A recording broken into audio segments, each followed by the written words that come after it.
Hey guys, welcome back to the WODdoc Project365, episode 203.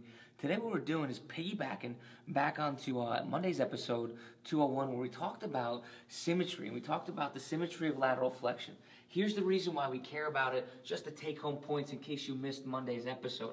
We care about lateral flexion, symmetry of lateral flexion, because we also care about forward bending, okay? And the same tissues that allow us to laterally flex also allow us to forward bend.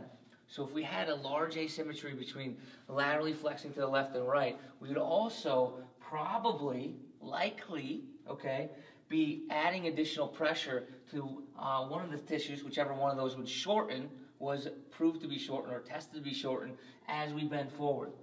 Additional repetitive trauma on one side versus the other could lead to repetitive strain injuries and possible injury, career injury, some type of injury in the future.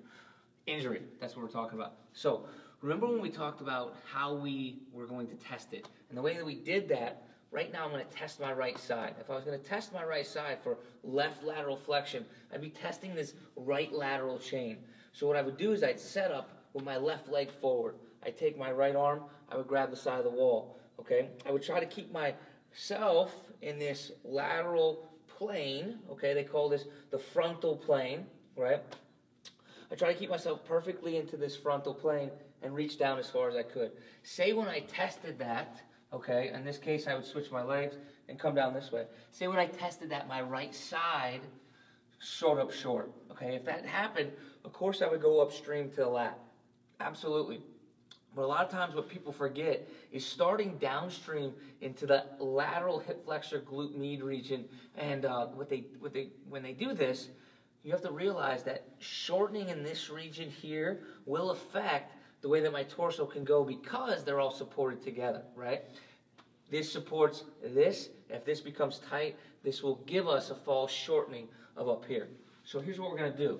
We're going to retest, right? I did this test right here. I know what my lengthening is.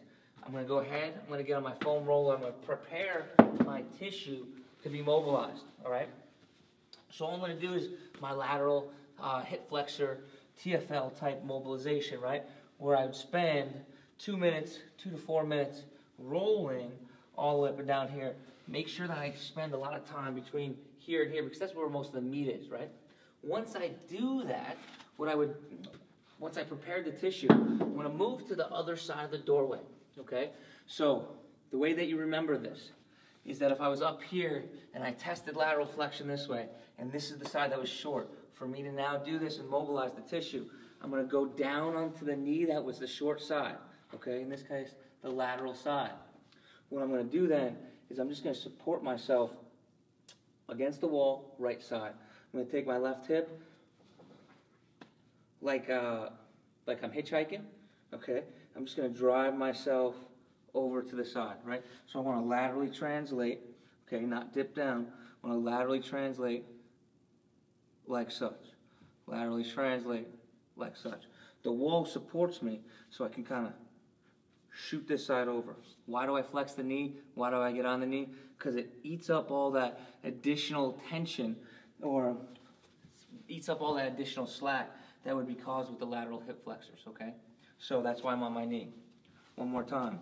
If I test out short onto this side, okay, like such, I go to the opposite side of the wall, drop down to that knee, okay, hip, hand on hip, drive myself over. What I would do is I go in and out of this mobilization 20 or 30 times and then retest.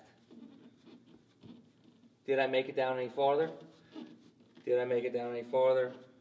If I did, good. If I didn't, possibly do this scheme 2 or 3 more times, see if I make progress. Guys, until tomorrow, we are optimizing function to optimize performance.